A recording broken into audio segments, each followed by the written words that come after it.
Origin Story Chapter 9, the first party lol quest. This author loves to interject with little lulls. After talking with the two hardcore crafters, it's now early evening in the game. Although time flows in the same in hour and minutes as real life, the days and nights cycle in the game go 3 hours and 30 minutes. It's something that you have to make allowances for in a VR game, I guess. Because it's early evening, the best place to hang out and hear gossip from the NPCs is the village tavern, complete with alcohol. It's pretty piss-poor beer, though. By the way, for the brats like the chibi, I have to tell you, although the younger players are completely prohibited from asking for, buying, or tasting alcoholic beverages, there's no effect from the alcohol. It's not like they don't know how to make alcohol affect you like it does in real life, but then it's practically a virtual drug, and that's some illegal shit. Instead, after a certain amount of alcohol, they mess with your vision and your avatar's personal XYZ axis, so it becomes difficult to walk around and do things that need intense concentration to simulate drunkenness. Quite a few people get motion sickness from the drunk bad status, but that doesn't stop a lot of people from drinking the virtual alcohol. The players can get really into it, have drunken races, or drunken fights, or drunken crafting. Yeah, if the drunk status is like other games, it could get really fun. I mean, it could get troublesome. Anyway, I bought a round of drinks for some fun-looking Osans in the corner, and pretty soon they were talking about anything and everything I wanted to hear. I hear that sometimes there are merchants who leave from Honeysuckle Village periodically to go further east. The Valley of Fireworms? There are several towns in that direction, but there's only a small frontier town once you get to the valley. It's best to bring lots of rations and water. The blacksmith kid went to some traders who got sick drinking the water from the river once they went through the valley. How to get to the valley from the fireworms? Go talk to the cartographer in our village. He can sell you a map out east. It's not that detailed, but what can you expect from someone who doesn't leave the village much? It's really amazing how much conversing you can do with the NPCs, especially at the taverns. If you turned off your overhead name display, OND, you won't be able to tell the NPCs from the players from interacting with them. I have my OND toggled to appear after 5 seconds without changing my line of vision. Although there are at least 3 other starter villages, west, south, and southwest, after subjugating the monster train, I get the feeling that my talents won't level much anymore in the starter zones. Sure, I'd like to explore them at some point, but the Valley of Fireworms sure sounds like it would be a lot of fun, eh? From talking with the NPC Osans, what I gather is that the easiest way to get to the Valley of Fireworms is from the eastern starting village. It takes quite a few days to reach, caravans needing escorts to depart regularly from the eastern starting village, and you'll need to bring your own water. Survival play! After going through the canyon, the water in the river becomes undrinkable unless you filter it. The filters cost 2 gold, so unless you go without a caravan where the Wayfarer NPC should have survivor kits, you will need to bring a lot of water and fill all of your containers before proceeding to the canyon. Through the canyon. Also, after going through the canyon, the way to the valley is hard earth desert, so if you're not careful, you could easily lose your way. I enjoy wandering and exploring, but only when I'm intended to wander. Wandering around lost and confused is the worst, and who knows how the stars are aligned in this virtual sky. Navigation would be difficult. Towns are scarce, and there's the worry of supplies. Once your average level reaches 10, you'll need to be careful to avoid thirst and hunger bad statuses. I should have departed immediately at leverage level 5. Then I could just wander indefinitely in the desert. But there's no doubt I'll reach average level 10 in no time if I started at average level 5. I'm a vanguard with a love for hunting, and although I don't mind running away to survive, if it's a monster I can fight, who wouldn't eat the meal provided for them? But, to avoid the things I don't like, I will rein in my recklessness a little, and travel with a caravan so I can freely play, hunt monsters, and raise my levels. I said that wrong. Freely play, hunt monsters, and raise my levels. Oh, that's right. Jimino the trader was lamenting that he didn't have enough guards for his caravan. He was heading to Nordius, Nordius, the frontier town in the Valley of the Fireworms. If you head to the eastern village right now, tell him Herman the Cooper sent you Herman the Cooper sent you, and you're a fine fellow. Well, yeah, I bought you 2 rounds of drinks. You're too easy to flatter. If that's all it took to stake your name on my temperament, well, I won't do you wrong if all I have to do is beat back monsters. That sounds good. I will go do that. Oh, she said that. Oh. I will go do that. He leaves tomorrow, so you might have to take the teleporter, or some people have said there's a secret passage that cuts through the mountains. Oh, yeah, that. I found it already. Then I should head out. Thanks for the fun and the talk, Osans. Hang on, miss. Here, I bought this from the cartographer, but after I injured my hip, I can't make such a long journey alone. You've obtained map journey to Nortius. Ooh, my first map. So you can buy maps from a cartographer, huh? How else would they make money? Then what is the point of taking scribe for maps? Is not the thought I had at all. Instead, does that mean that you can make and sell maps? That's the kind of thought I was having. Scribe is getting more and more interesting. Thank you very much. I will put it to good use. After leaving the tavern, it's the middle of the night and most of the NPCs are either in the tavern or sleeping. Even so, there are a lot of players wandering about. No time for the sleep gamers. The website didn't mention anything about a sleep deprivation status or something, so hopefully we can all be insomniac characters together. If I go through the shortcut, I'll get back to the eastern village before morning, purchase some necessary supplies once the market opens, and then find a trader to head out. Now, how do I use this map? You're about to use map journey of the I'm never going to say that right. Journey to Nortius. Using this item will consume it. Continue? Yes? No. After reaching the eastern villa, as I tried to open the map, this notification popped up. Maps are consumable items? Yes, use it. The map floated up and opened, and then disappeared in a flash of light. Sorry. You've used Map Journey to Nortius. It has been permanently integrated into your map interface. Open up the map interface and take a look. Aside from the non-hidden beginner villages in the main city, as well as the beginner areas around town, the rest of the map was blank. At least initially it was. Now, a slim band of land east of the eastern starting village was filled in. It wasn't as detailed or complete as the beginner area maps, but there it is. A route heading to the frontier village with a few other villages in between was shown. Whoa, this is an interesting and fun system, but now I'm curious about the word permanently. That would mean there are some maps that aren't permanent? I close the map interface. I wonder if I should go check out the cartographer.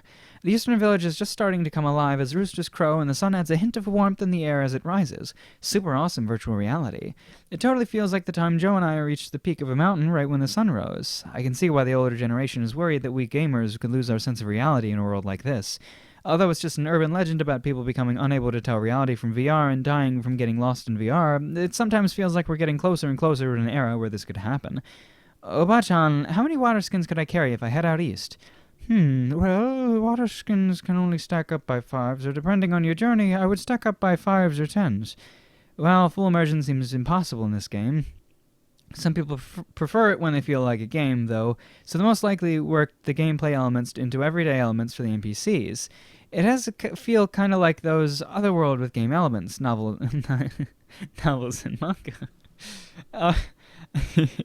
Alrighty, Obachan, then can I get 5 water skins and 10 rations? Of course. Is Miss Adventurer going on a long journey? The grocer Obachan asked. I don't know how to do old lady voice. I'm hoping to. I see. Then allow me to give Miss Adventurer some advice. She pulled out all sorts of herbs and tonics. It kind of feels like getting scammed by a salesman, but I buy some stamina herbs and antidotes anyway. Once daybreak is fully changed into morning, I decide to find the trader caravan that's heading out east. I approach a man standing nervously in the eastern village's square. He has average height and broad shoulders, as well as muscular-looking arms and a solid waist, but he has a bit of a belly. A funny, fit-looking man who somehow has a round belly. His face is long and solidly shaped, but his cheeks are round and red. The comical-looking man through and through. Excuse me, are you Jimeno-san? Yes, I am. Well, I know you. I knew from the O&D, but even when you go overhead name display, was that what it was? This is a new term to me. But even when you go to the welcome party with your colleagues who are wearing name tags, it's still polite to ask what their names are and introduce yourself. Hi, I'm Nero-san, and I came from the northern village, where a guy named Herman told me about your situation, needing another guard. Oh, that'll be really helpful. I only have 3 bodyguards to my name. The Wayfarer has a guard with her too, but we have to leave in such short notice it has been tough to find trustworthy adventurers. Ideally, we would have a party of adventurers. This is the second time I've heard of a Wayfarer. I wonder what that is. Probably a guide? Ignoring that, I look at the 4 large wagons, each drawn by 2 strange horse-like creatures. I won't be able to say if they were more horse-ish, or if they were more goatish. But, aside from the Wayfarer and her guard, if there's only 3 bodyguards plus Jimeno, rather than being bodyguards, won't they just be wagon drivers? It's kind of like there aren't any guards at all. Would it be better if I had a party? Well, yes. As I thought, this is a party quest. Jimino's funny-looking cheeks puff outward, then he tightens his lips, looking around worriedly before he continues, saying, "But we leave in 20 minutes, so it may be impossible. To begin with, a guard trip like this isn't something people can agree to lightly. It takes a full 3 days to reach Notirus. 3 days in-game is 10.5 hours? What? I didn't know about this. What to do? Should I travel by myself? I can't spend a constant 10.5 hours playing." My worries must have shown through because Jimino quickly says, "We will be stopping in villages along the way and spend 3 days in those villages. And naturally, Narusen-san would not be responsible for us in the villages, so it'll be more like 3 separate one-day journeys with 3 days in between each." It's still a huge time commitment, but things are spaced out enough. So it's 3 instances of 3.5 hours of journey and 24 hours of downtime. I see. It's the Healthy Lifestyle in Real Life campaign, huh? They're including time to log off and sleep well and eat well, though I wonder how many gamers would just double up quests or go hunting for the 3 in-game days they're waiting in the villages. If it's like that, let me try to ask for some help. I'm just not sure if they'll be available. Oh, just by trying would be a great help. I'm no judge when it comes to the strength of adventurers. So if they wanted, you would hire average level 1 players? I opened my quest journal. It's not marked as active yet, but a tentative quest called Caravan Honeysuckle Village to Noxious has popped up. Suggested 4 to 6 man party for average level 5 players. I called Toru with a private chat. "Oi, Toru, what level you at?"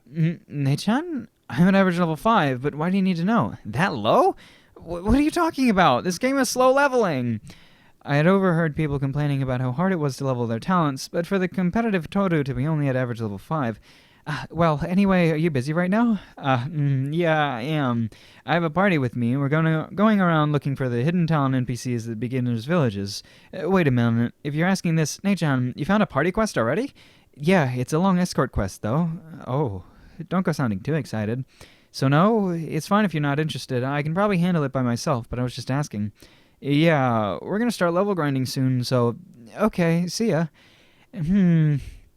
I could probably ask Joe or Ana-chan to join up, but since they're focusing on crafting right from the beginning, even if they're average level 5, there's no way their combat talents are the level of a common average level 5 player.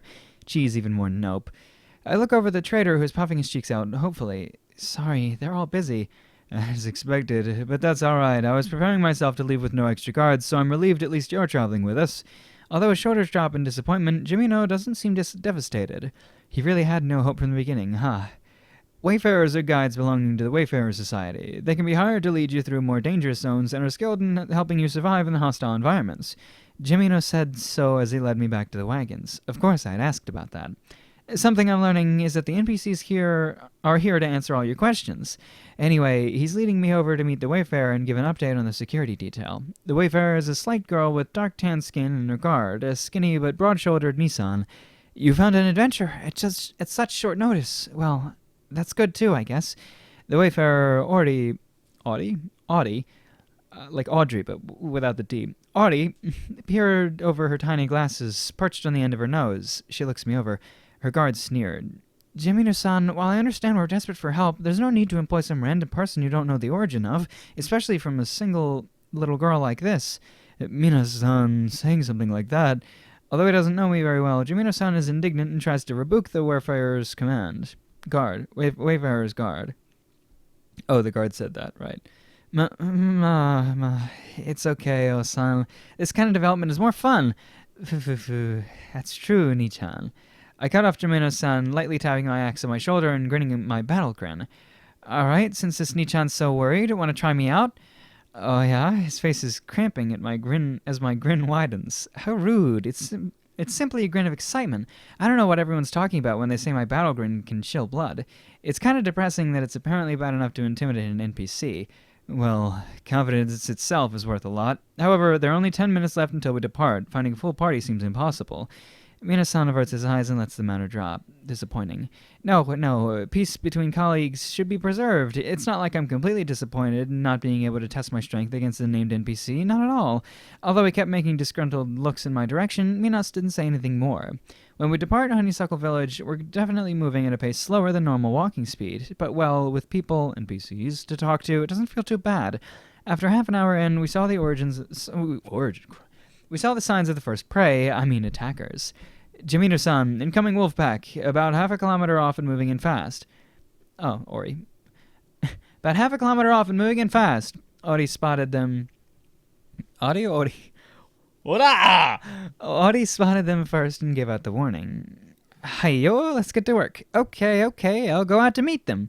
And off I went, ignoring Minas. Ahoy, don't move by yourself.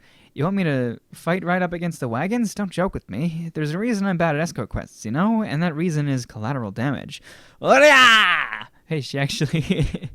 Those wolves are definitely stronger than the ones from the beginner areas. At first they came at me with wild abandon, seeking to tear right through me to get at the caravan, but after I dodged most of their attacks and whacked off the head of the lead wolf, they skidded to a halt and warily circled me. Even the monsters act very realistically. There are 5 left. Even though they're cooperating, no, because they're coordinating their attacks, this is going to get fun. 5 minutes later, I returned to the wagons, driving 3 wolf corpses behind. This wolf carcass is pristine. This trader would pay well for such a carcass. Oh, that question... Oh, this wolf carcass is pristine. Pristine! That quest notification kept popping up at those 3 corpses, so I decided to drag them back for Jamino. Although I could have cancelled it and gotten more drop items, I will gratefully accept the EXP and money and make up for any potential losses I've taken by accepting this long-term escort quest. What? You... Mina spluttered in disbelief. Nah, Nichan, don't worry about the small stuff. Just help Ori-san keep an eye out for what's ahead, yeah? I just grin as he glares at me and then walks off. Guys like that are so much fun to mess with. Another 20 minutes later, there's another wolf pack, and then there's another wolf pack, and then another. Jeez, there's so many! Jamino mopped his forehead, and then said, "It was a bad idea to be carrying so many smoked meats." What was it a bad idea? That's almost funnier. Was it a bad idea to be carrying so many smoked meats? After the first in-game day of travel, 17 wolf pelts get. I removed my headgear with a sigh. I'm an embarrassment of a gamer, but 7 hours of gameplay is just too much. I was starting to get VR sickness, so as soon as the caravan reached the first town, I logged off. Even though I could play up to 12 hours before I got nauseous in high school. Shit, I'm getting old. Even though I could vent this frustration on monsters in-game, there's nothing I could beat up in the real world. At least, not without making my mother cry. Can't be helped. Let's have a smoke and then tinker around in the garage. Wiggling an unlit cigarette in my mouth up and down, I scratch my head and stretch as I come down the stairs. The chibi's still busy playing, huh?